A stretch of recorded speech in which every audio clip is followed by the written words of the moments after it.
Welcome, everyone, to Rutgers at the voice of college football. We've got a great show here for you tonight. As always, I'm here with my fantastic co-host, Gabriel Pickup and Donovan Gibbs. We're going to start out with some recruitment updates. What do you have for us, Gabe? Yes, sir. Hope everyone's doing well on this lovely Monday evening. The only thing we got for this week in terms of updates, and it's a pretty big one, four-star interior offensive lineman, class of 2027, Terrence Smith, is down to 5 schools. He was offered from 33 schools. And per Hayes Fawcett of On3, his 5 schools were LSU, Florida, Auburn, Tennessee, and Rutgers. Now, I'm getting flashbacks of Jared Smith's recruitment process when it was Rutgers, Georgia, Georgia Tech, and Auburn, and everyone was looking at us silly. But if we were a joke of a school that never had a chance to get Terrence, he would have already considered that and eliminated us. So to me, we have as good a chance as LSU, as Florida, Auburn, and Tennessee. And there's some key factors at play here, possibly playing time, staying close to home. He's from Philadelphia, well, the Philadelphia area, because Mr. Fawcett, he's technically not in Philadelphia. He goes to Lansdale Christian High School, which is about 30 to 40 minutes away from Philly, about 20 minutes away from me. And so I am curious, Donovan, Adam, what would be your pitch to Terrence Smith to come to Rutgers? Oh, you're muted, Donovan. I will let Adam go first on this. I got to prepare my thoughts. So Terrence Smith is from Philadelphia. The greater Philadelphia area. All right, so I'll have 3 pitches to him. Number 1, you're going to start from day 1, and you're going to start on a competitive team that is rising, and that's going to become the next Indiana. Number 2, we're going to develop you so that you play on Sundays. We got to convince him that Rutgers is still a pipeline to the NFL, and the combination of starting on day 1 and the commitment to his development, I think, can be persuasive. The third thing is we got to sell him on the Rutgers as a university, as an institution, that he's not just coming here to play football. He's coming here to get a top-notch elite education that's going to serve him well when football is over. The last thing I would do is I would match whatever LSU, Florida, Auburn, or Tennessee pay him. So those 4 things. Okay. If I'm the offensive line coach, Jim Turner, I'm going to meet up with Terrence and just tell him these things. Jim Turner has had 30 years worth of college and NFL experience at the coaching offensive line. So he's seen guys that were 4 stars, 3 stars, 5 stars that were able to flourish in the NFL, that were able to just get to college, some that may have got to college and went downwards, some that went to college and were able to build their stock. And I would just tell him, I've seen these guys throughout my 3 decades, and I know what I can do to mold you into a guy that gets to the league in 3 years. Because that's most likely what his goal is going to be, depending on wherever he goes to. Yes, the money is going to play a major factor, as it is in modern college recruiting. But a lot of these schools don't have the same type of experienced offensive line coaches that Rutgers may have. We have a guy in Jim Turner that's been around the block for 3 decades at this point. Wow. When it comes to LSU, yes, they have gotten a lot of highly talented offensive linemen before in the past, but they're onto a new coaching regime. How is he going to handle with that, knowing that the thing is with Lane Kiffin, how long is he really going to stay at these schools? That's still up into play. When you're talking about Auburn, another thing as well, new coaching staff. And you can say that about Tennessee as well.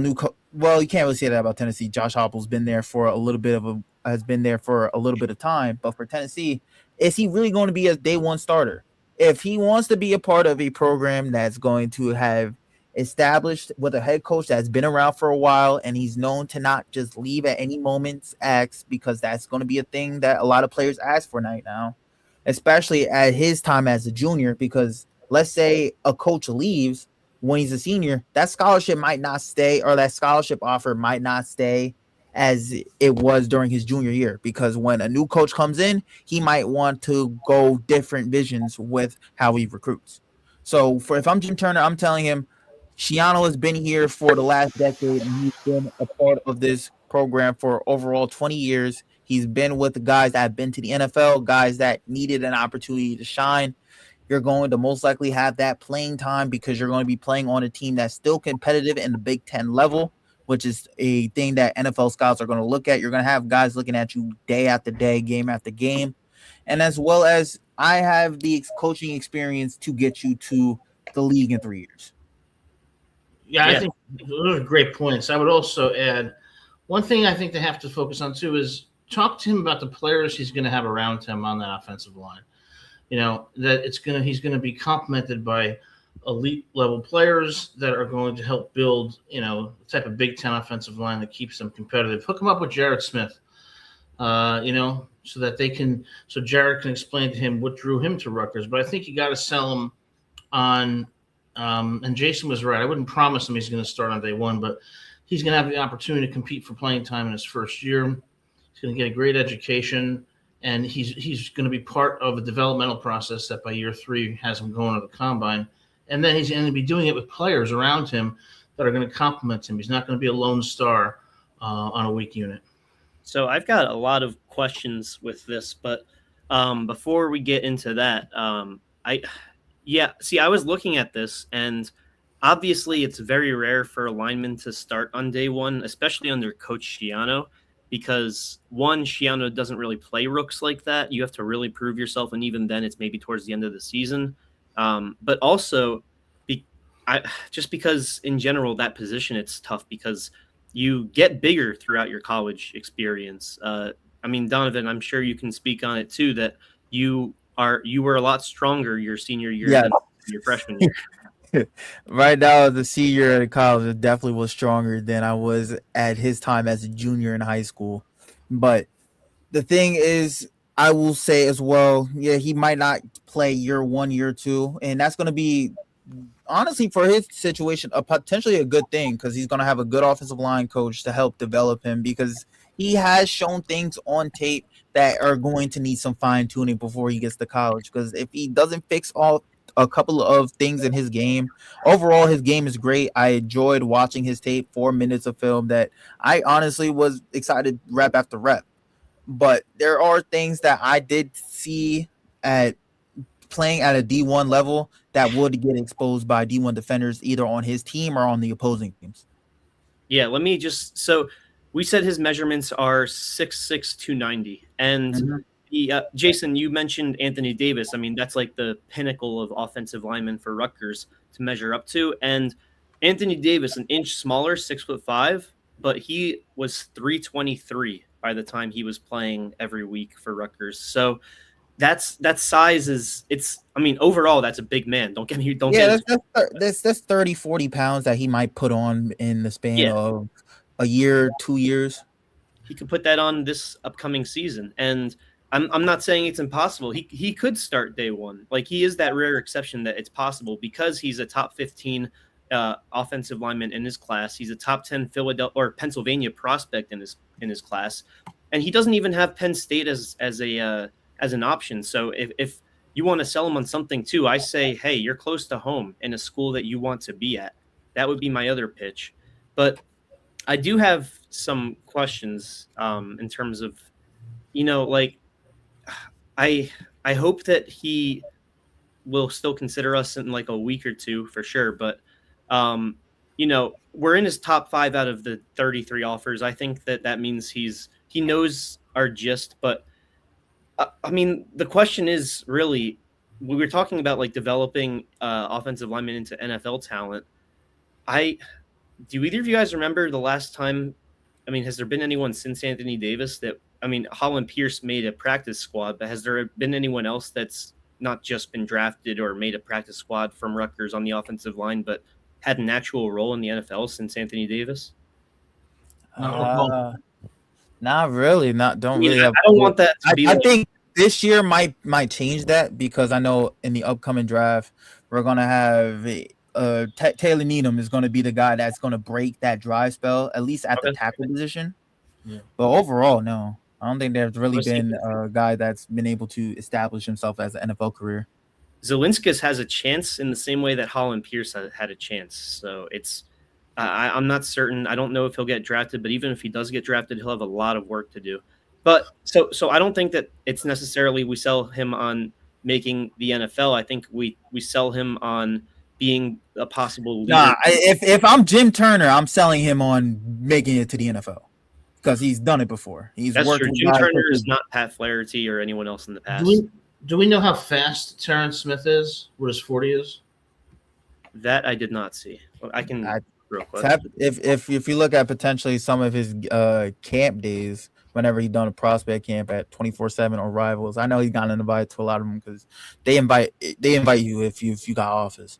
Oh, I got another question when you're done with your Not shoot it. All right, word.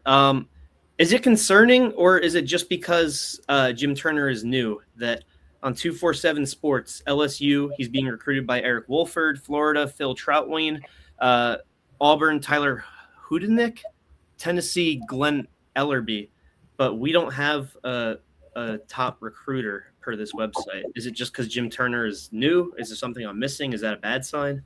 It might be. I know that if he's getting looked at right now, Turner is definitely interested. If he just got the job in December, so this is most likely his board of guys that he's looked into with his staff, his assistants, his GAs, and they're definitely looking at this dude as potentially a guy that can fill in that gap once Needham leaves, once Asamoah leaves, once potentially Giwa leaves because he's going to be a junior.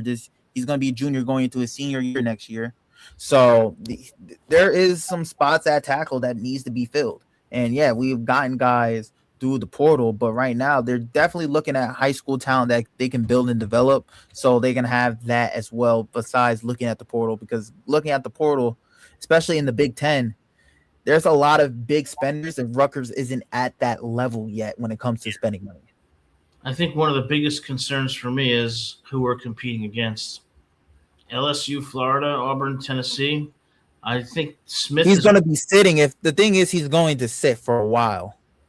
If he goes to would be Auburn, sitting for 2 Florida, years in Tennessee. either of those places for sure. Yeah, that's true, but it's going to be hard for him to turn down Death Valley when he goes down there and meets with Kiffin. That's my concern. Is that the likelihood is. But the thing is, yeah, you got it. Since he's still a junior, is not as much as a scary sign. Even if let's say he commits to another school right now, he's a junior. He still has another year before he even thinks about signing the paper. Yeah, we've seen so many players retract their commitments over We saw it last year. Oh yeah, we saw it with guys coming to us. We saw it with guys leaving us. And if we want to talk about LSU being scary under Lane Kiffin, that is true. But we have a piece of LSU in Piscataway to possibly do some recruiting too. Hey, don't forget the Swamp. The Swamp is a crazy, crazy place on Saturday, humid Saturday afternoons and evenings. Oh God, I fear that double entendre. I just wanted to ask y'all about this though. When it comes to how much we're going to recruit this dude, do you think of any other tackles that Rutgers could be looking at right now?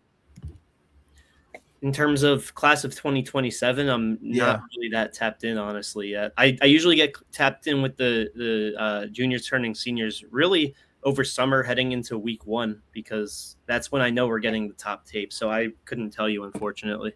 Because in their 2026 class, they only recruited in like 2-3 tackles. I thought they had 10 IOLs in class of 2026, no? That's the thing. This dude isn't really an IOL. He plays. I'm just gonna go into this. So his on his tape, yes, he's listed as an interior lineman, but he's playing half of the reps at tackle on his tape, and we're seeing that he's comfortable, and he's more comfortable at a 3-point stance than he is at a 2-point stance. But he's shown both.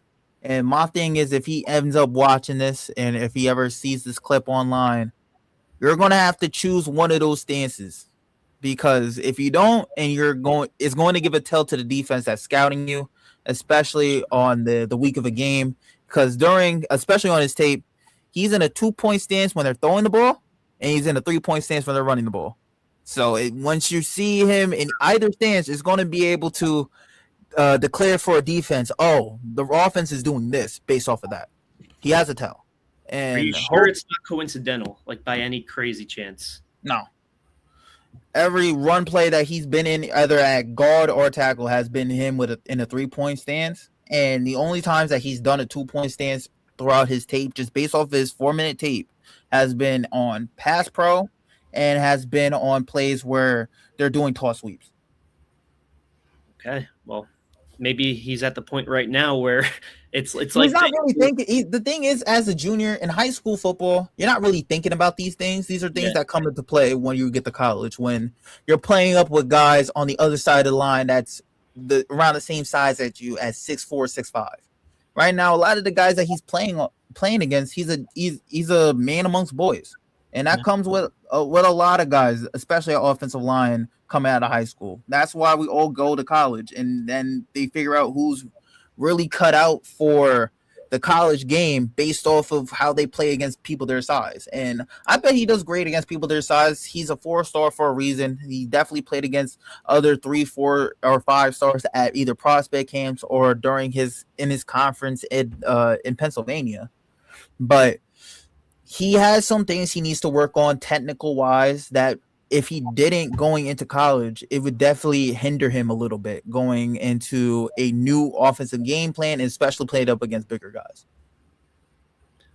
Yeah, I mean, it's like in terms of his stance, maybe he's at a position right now, and his coach too, where it's like the Eagles with the tush push before this past year, where it's like, it's coming, you can't stop it.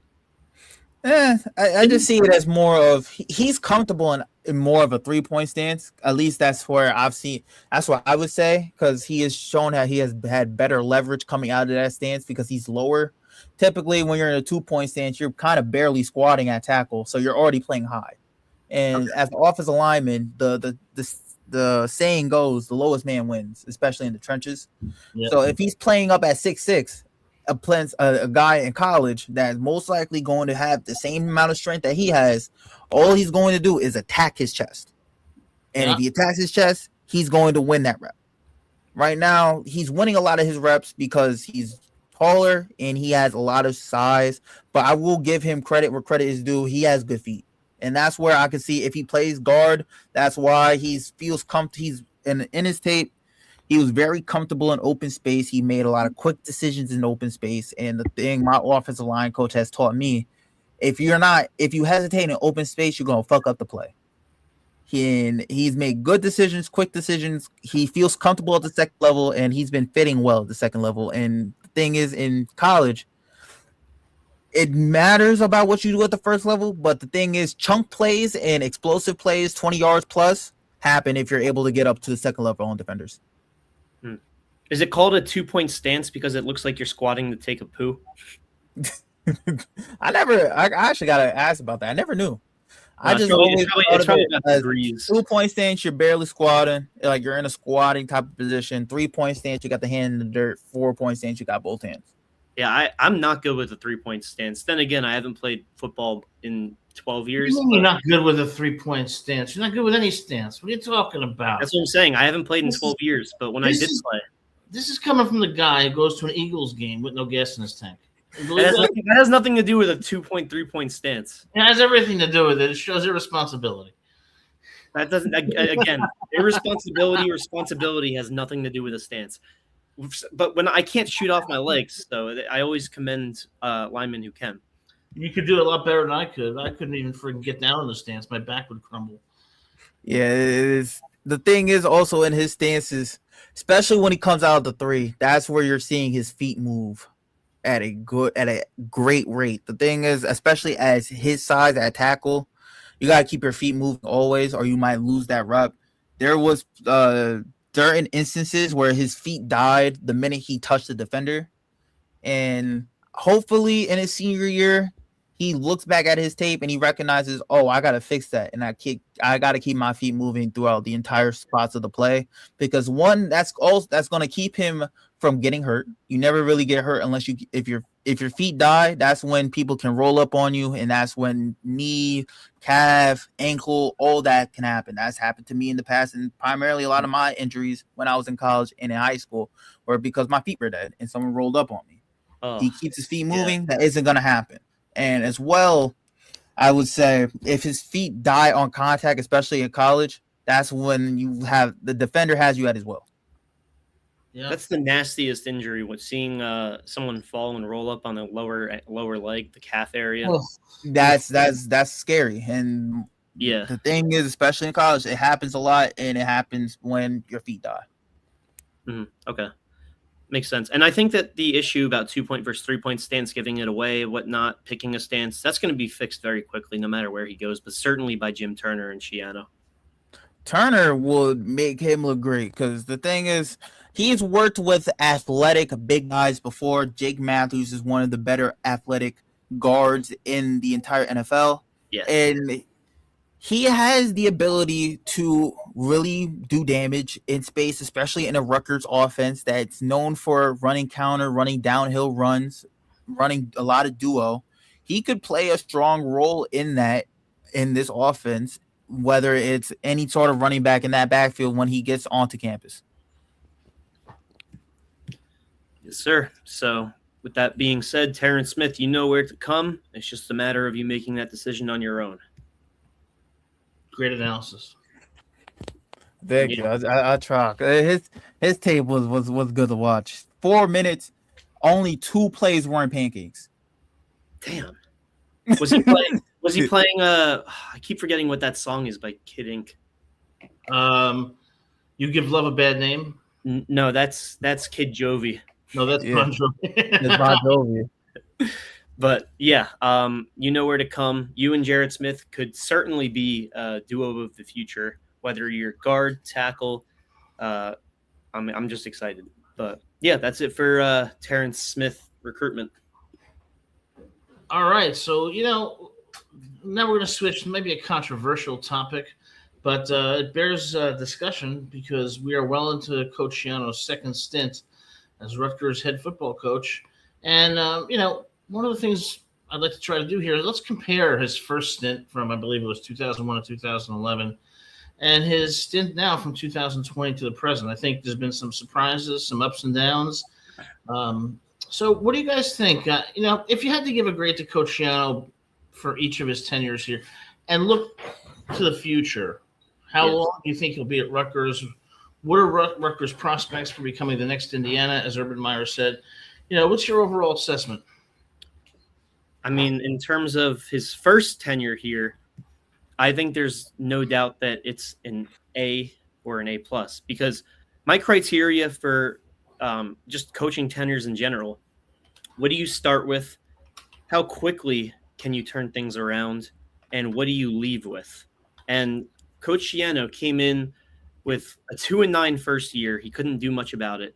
He went from 2-9 to 1-11. But then he jumped up to 5-7, maintained the 4-7, then 7-5, 11-2, 8-5, 8-5, 9-4.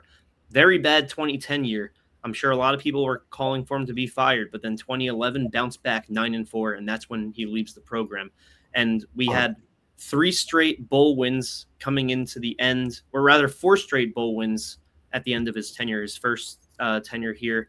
Nobody expected the 11-2 year, and he turned a lot of that offense into top caliber NFL players. Same with the McCourty twins on defense.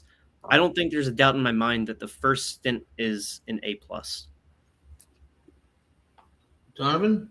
I would say the first stint was an A+ as well. Your criteria is kind of similar to mine. I'm thinking about how many bowl wins did he have, how many games did he win against highly ranked opponents, and how many guys were he able to get to Sunday? Because a coach is really good.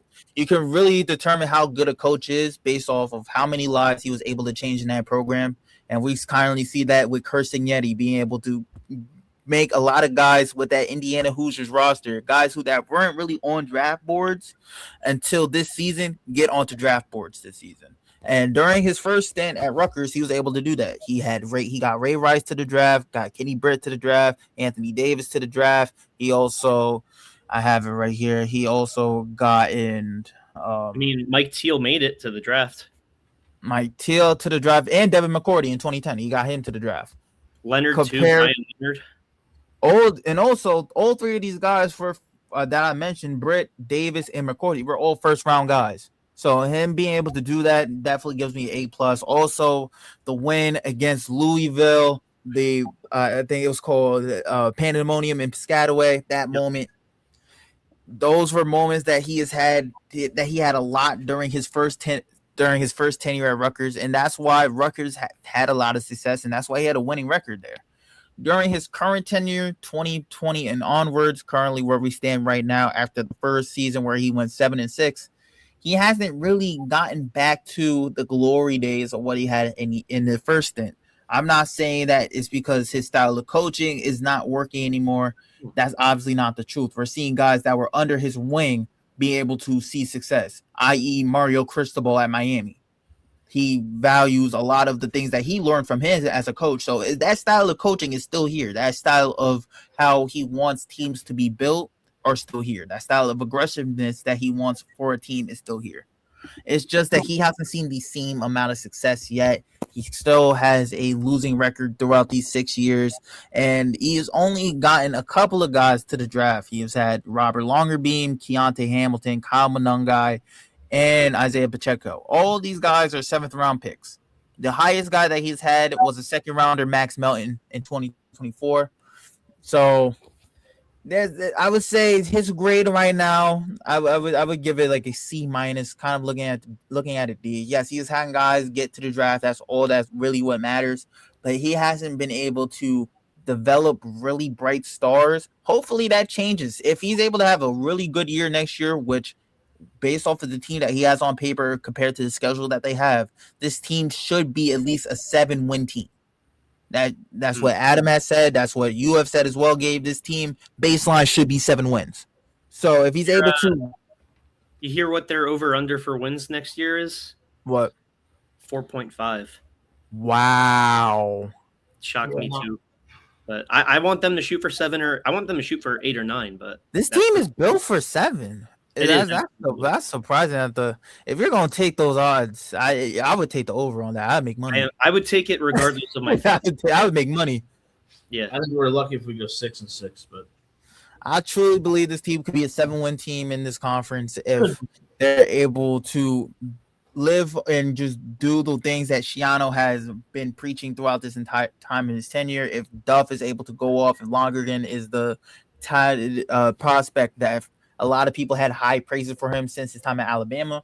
If he's able to do that and build this team into what a lot of people view this team as and what a lot of people want this team to be viewed as, and get them out of that monoclair of bottom dwellers, quote unquote, of the Big Ten, or being in that place of no man's land in the Big Ten where they're good enough to beat certain teams but get demolished by other teams, I would say he would go from a C to a B from just this stint alone, because I know next year he's going to have guys that get to the draft. Yeah, and I think you convinced me about the second tenure to kind of go from like a B- more to a C, because he came into Rutgers the second time around 3-6, then got to 5-8, and then got to 7-6 2023, winning the Pinstripe Bowl over Miami. And that was sort of our peak. 2024 was a year of what could have been. We finished 7-6 in what could have been a 9-win season. We lose the Rate Bowl, and then last year we're 5-7, what could have been a 7 or 8 win season, and we declined the bowl invitation. But really, we didn't even qualify until other teams declined. And you mentioned the criteria for the draft. Yeah, it's unfortunate that we haven't had too many players get drafted. You mentioned the Melton twins. Pacheco, they both made very good roles for themselves. And Monangai made a great role for himself with the Bears last year. And him and Pacheco, they had to really earn their way to a roster and then to, a every week role. So maybe it's also about how do you overcome either not getting drafted or barely getting drafted. And so I would credit Schiano for that a little bit. But ultimately, I think this tenure, individually for certain players, it's been great. And KJ Duff's development has been fun to watch. Ian Strong is going to get drafted. Unfortunately, he's with Cal, but he's still going to be a Rutgers legend no matter what. Athan, he's going to float around that possibility of getting drafted. Zawinska, same thing. Cam Miller. So it's going to be fun to watch those players, whether they get drafted or not, or make it to a team or have success with a team. But regardless, I think that Schiano, his second tenure, he's had some time now. He's in a tougher conference, but that means you also get better players on average who want to compete in a tougher conference. And was he not in a tough conference during his first stint in the Big East? He was. I just wouldn't say it was quite as bad as the Big Ten. Big Ten? Okay. Yeah. So ultimately, I would give his second tenure more of a C than a C plus, and I don't see him in a hot seat whatsoever. As long as Steve Piquel, or however you pronounce the guy's name, the basketball coach, as long as he's still got a job, there's no way Schiano's getting fired before him. Yeah, you guys make some good points. I mean, for me, his first stint, I would give him an A minus. And when you look at those 11 years on the facts alone, he was 68 and 67. The placements in the Big East were 8th, 7th, 6th, 3rd, tied for second, tied for 5th, tied for second, tied for 4th, 8th, and tied for 4th. So you can look at that many ways. And I think one thing you can say is that he took Rutgers from a perennial bottom dweller to a very competitive program with wins, like you said, Louisville, USF. So he deserves credit for bringing the program into a competitive posture. He also had some really impressive draft picks and, developed players so that they were NFL worthy. So I think his first stint is certainly a credit to him. I think his second stint occurs in a different context, specifically the NIL context. Rutgers was not prepared for NIL and cannot at this point compete with the LSU's, Florida's, Ohio State's, Michigan's. So that affects how you recruit. And I think Schiano's done the best that he can with what he's had to deal with on the NIL front.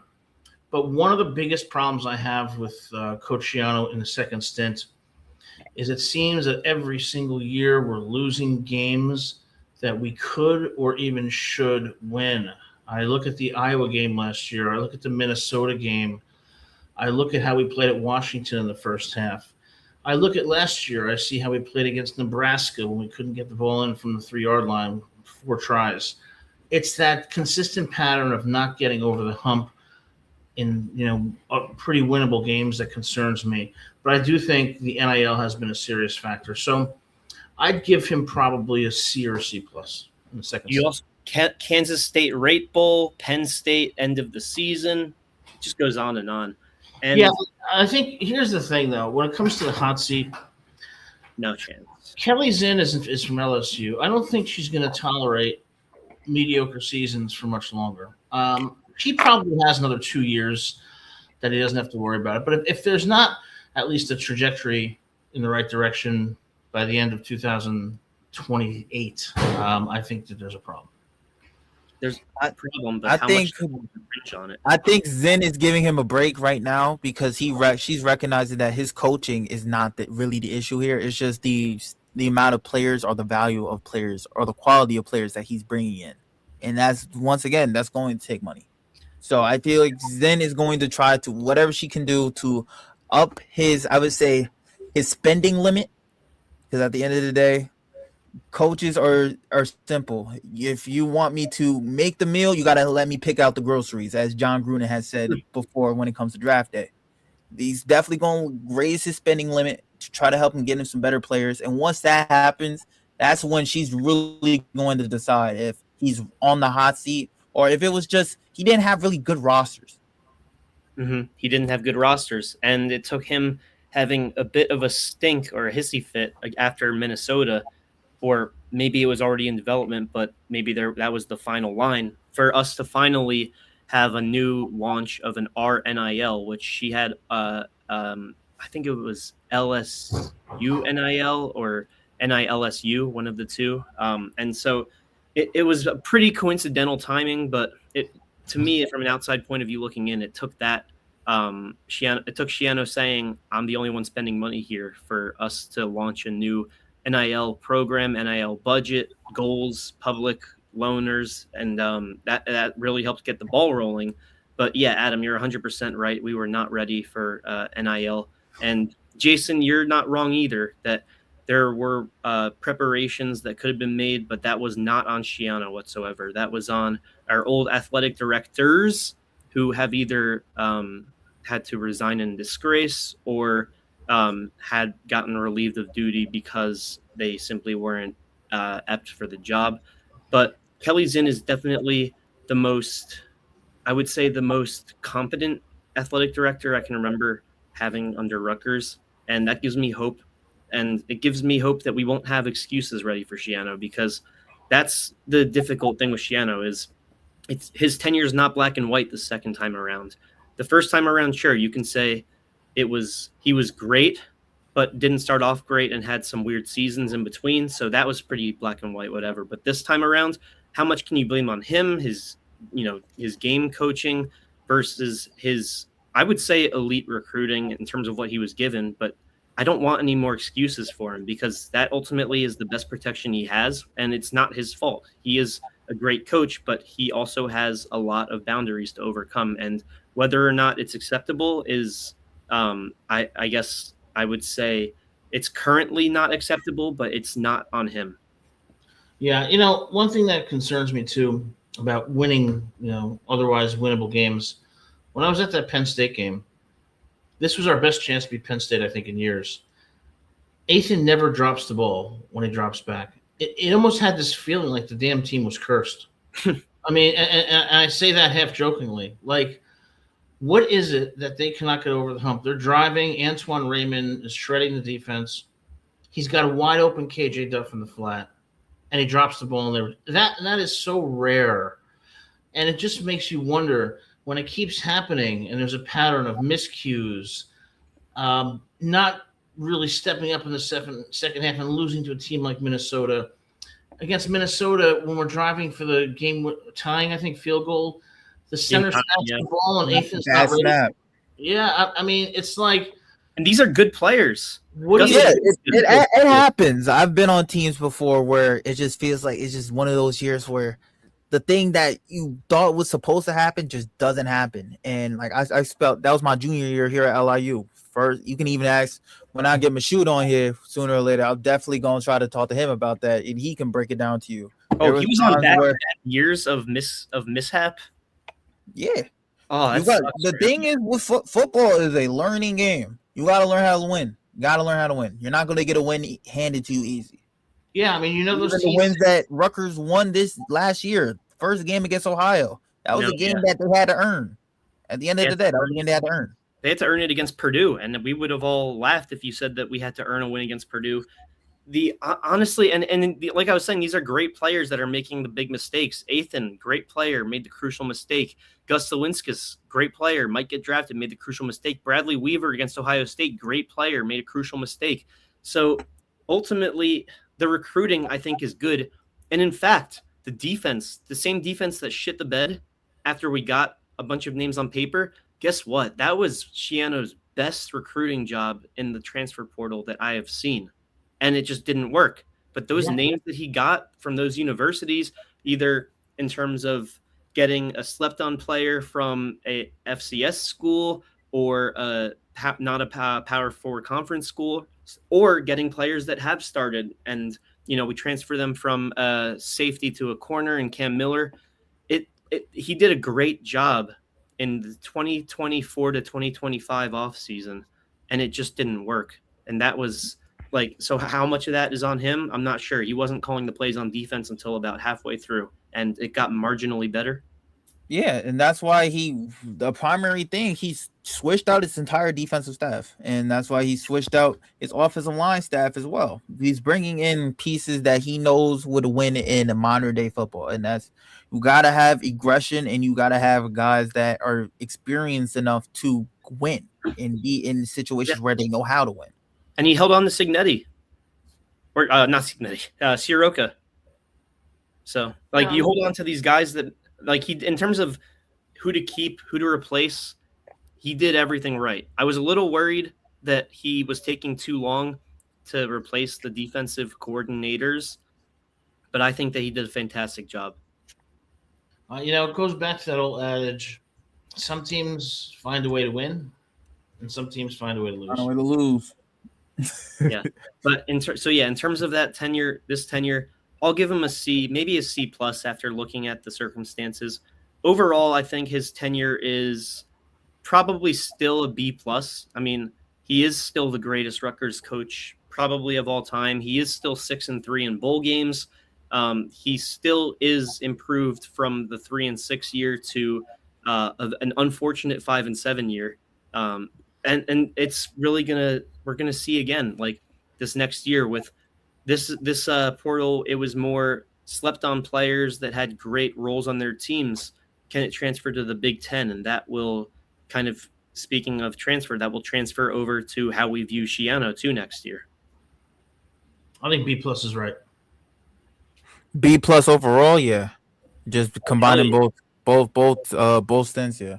He's been one of the, I would say, one of the better coaches out of the Big Ten and one of the longer tenured coaches. I think he might be the longest tenured coach outside of Kirk Ferentz at Iowa.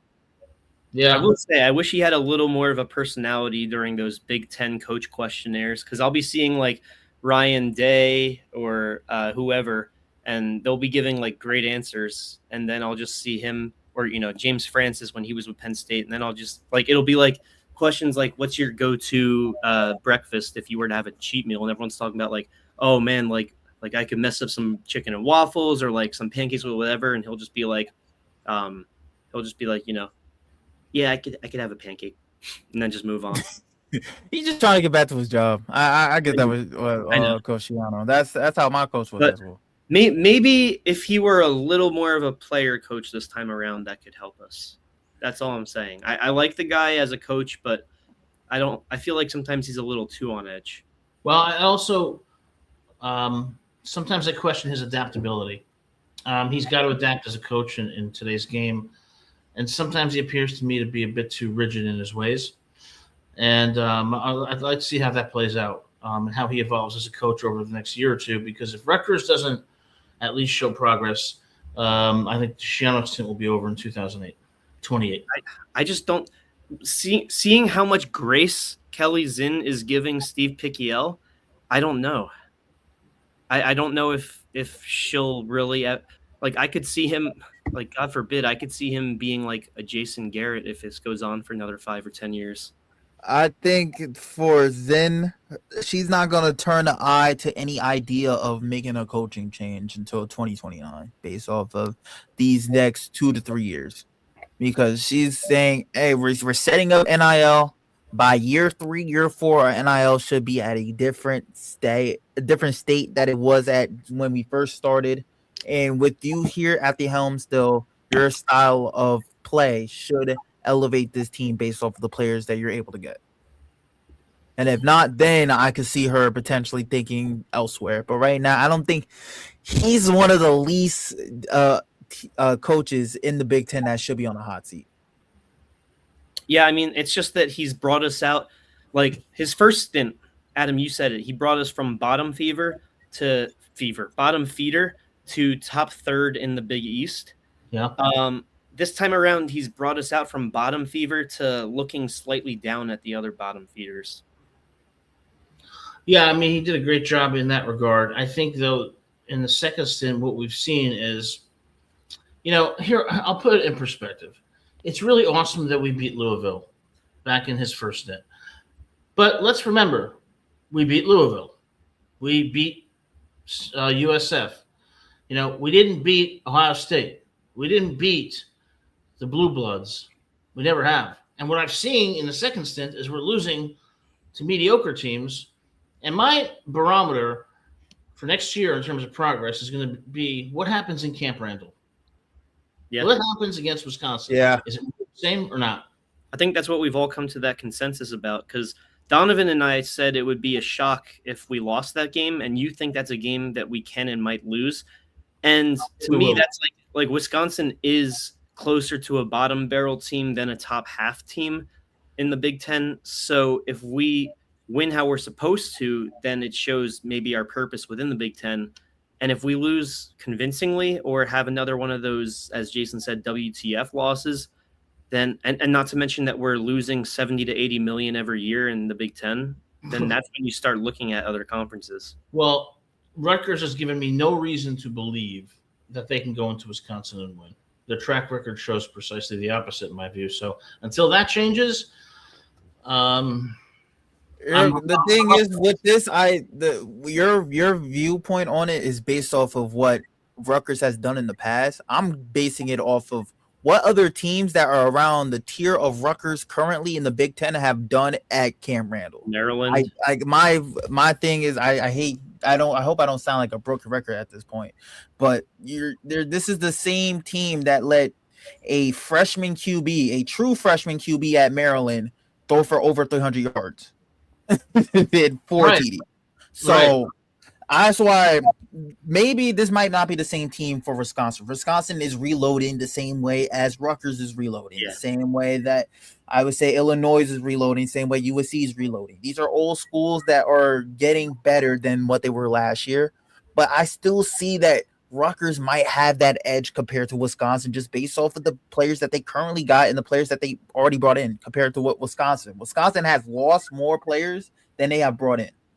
Honestly, Wisconsin and Michigan State are probably the only teams I can see that have gotten worse in the Big Ten. Maybe no, I really think it's just Michigan State and Wisconsin that have gotten worse. I think every other program, maybe it depends how our defense does, because our defense on paper, it's not the same sexy names from last year, but our names from last year just didn't even come close to performing as well as they should have. So maybe this will be a better team for us. Well, for us to improve, there's going to have to be a foundational change in how we are doing the little things in these games. Because whether you talk about Ethan dropping the ball with Penn State, the bad snap against Minnesota, heck, even against Iowa, first play of the game, the guy runs at 100 yards for a touchdown. Wagens, touchdown return at the beginning of the game, the one that he almost had at the end of halftime.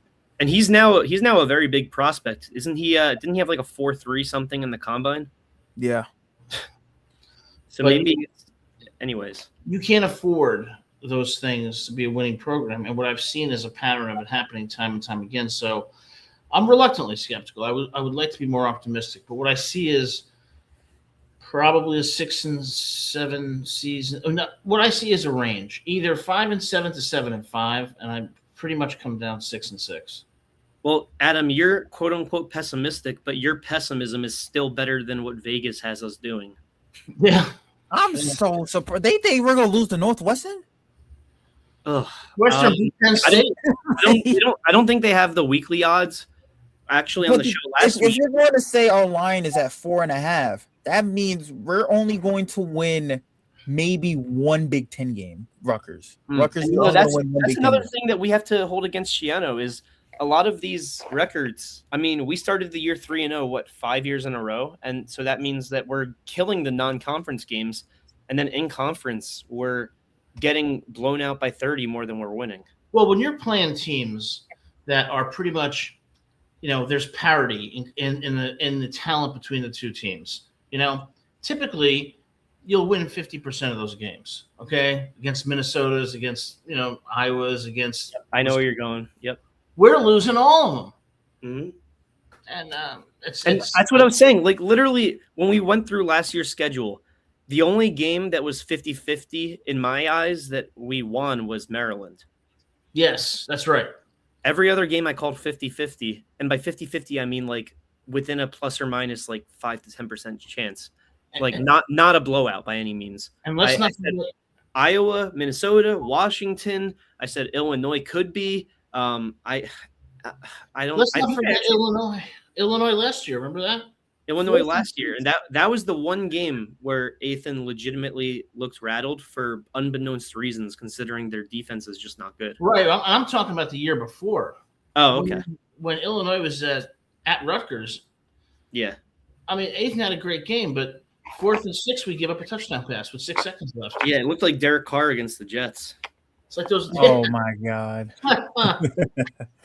So is I that play, looked up his record. I looked up Shiano's record right now when it comes to against Big Ten teams. 1-8 for the first time since 2022, and that year they finished out 4-8.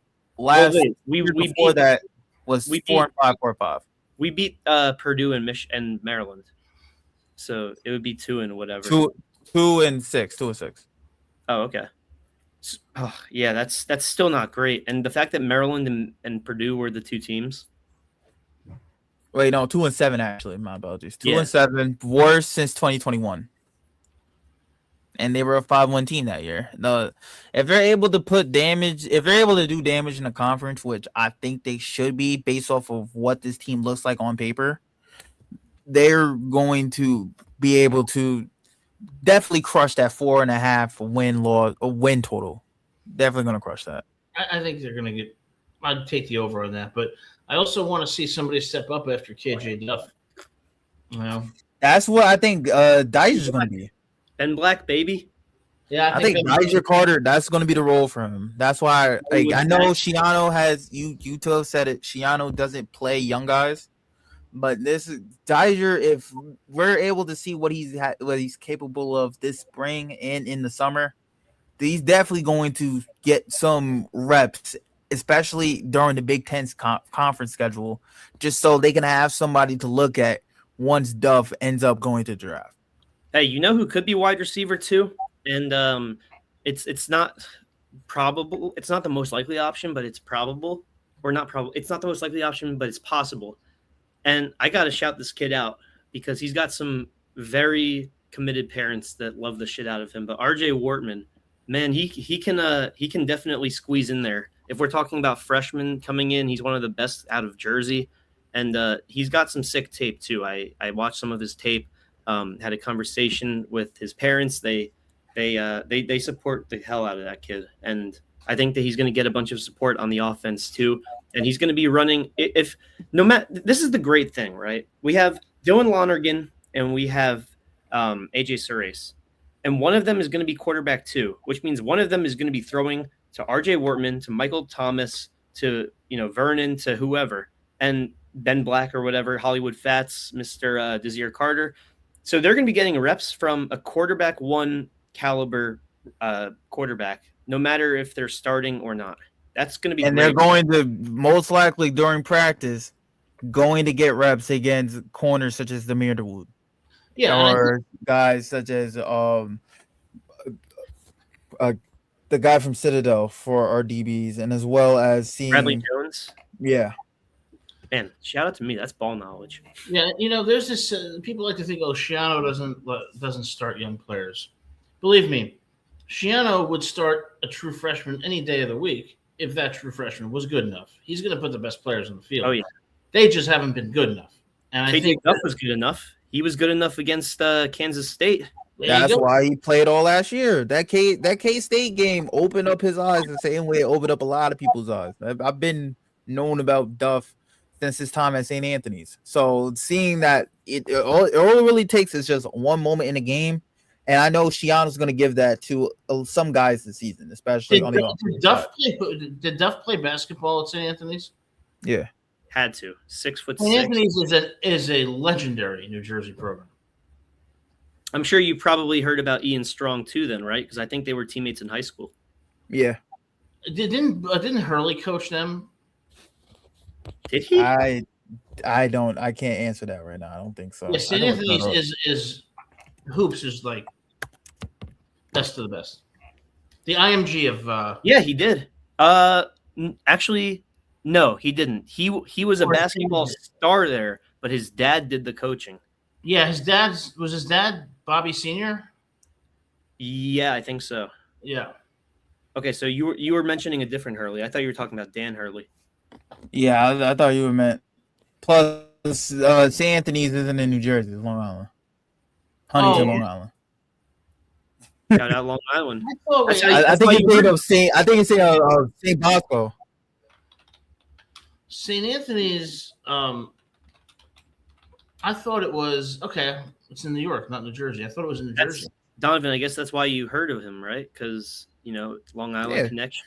Yeah, no. Yeah, St. Anthony's in Jersey City, New Jersey. That's the basketball program I'm talking about where Hurley was playing. They were in Jersey City. Nah, we're talking about the Friars. Well, regardless, it's greater New York City area. Yeah. Plus, it's just the thing is when it comes to New York football, the Northeast, at least in New York, isn't known for football. But the best amount of competition comes from the Catholic leagues, and that's where they're played at. The God-fearing mandem. And I was wrong, guys. Thanks, Jason, for correcting me. Apparently, St. Anthony and Jersey City closed about 10 years ago. I was unaware of that. Fact checker.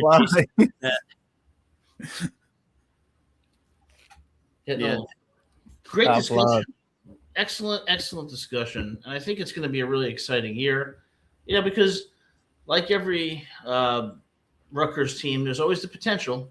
There's always the hope that they can break out. And we got some exciting teams coming in Michigan, USC, Indiana. So, I'd like to make a call out for guests for next week. 2 guys. One, Mashoud Giwa would be great to have on this show. And 2, in no particular order, by the way, because this next guy is a Rutgers legend, Eric LeGrand would be amazing to have on this show. Eric LeGrand gets number 1. Giwa gets number 2. Yeah, I think Giwa would actually understand that. But So, try that, and I'll try to do whatever I can to get Giwa on. Because right now, spring ball, we're in the middle of spring. Spring ball is the time where we're going to get insight, and hopefully he can give us a lot of insight what's going on. We need to get Kyle Mononga on the show. that would be sick. Hopefully he sees this clip. That would be amazing. Yeah. Well, great discussion as always, guys. Any final thoughts as we head into this hopefully very short week? I don't think if we're talking final thoughts on our segments, Shiano's not on the hot seat until Steve Picciel is on the hot seat. If we're talking final thoughts in general, Eric LeGrand, you are a legend. I would love to have you on this show and talk football, talk life. Final thoughts is just Terrence Smith. You have a great opportunity in front of you, and hopefully you recognize that during your time, during the visits when it comes to going to Rutgers, whether that's prospect, you getting invited to camps up here in the summer, or you coming on official visits during the season or during the off season as well. Just know that don't try to downgrade this team compared to what other programs you have, because Rutgers has a program right now where they have coaches that can get you to the league. The end goal at the end of the day is the league. Yes, NIL, you can make a lot of money, but at the end of the day, you want to be able to get to that 3-letter league and be able to be established in that 3-letter league. Because at the end of the day, the average NFL career is 3.5 years, 4 years. Coach Turner for Rutgers has been able to change a lot of people's lives during his tenure as a coach over these last 30 years. One of these players were Lou Jockle, number 2 pick by Jacksonville in 2013. Jake Matthews, perennial All-Pro for the Atlanta Falcons. Jermaine Luminor, Jarvis Harrison, Patrick Lewis for Seattle, Ryan McCullum for the Houston Texans. So he's gotten guys to the league, and he has coached guys that were able to stay in the league for a while. So if you want that career trajectory for you, no wonder you should pick Piscataway and come to Rutgers. That would be my pitch. Yeah, I think right now Rutgers football is at a crossroads. It's kind of at a fork in the road where the next year or two is going to define its identity. Is this a team that is on an upward trajectory that's going to compete for recruits, have sufficient NIL support, and win those winnable games? Or is it going to be more of the same and a slide into more sustained mediocrity? I don't know the answer to that question, but it's not a bad place to be, okay? Because what's going to define which direction they go is going to be the choices they make and the commitments that they have. So 2026 will be a telling year in which direction it's going, and that's going to make it's going to make for some exciting football. Mic drop. So with that, as always, we appreciate everyone being here. If you like the show, hit that like and subscribe button. We'll be here once again next Monday, 7 p.m. to talk Rutgers football. And, of course, we'll be on with any breaking news updates as they occur. Until then, thanks to my great co-hosts, Donovan, Gibbs, and Gabriel Pickup, and go Scarlet Knights. Go Scarlet Knights. Go Star Knights.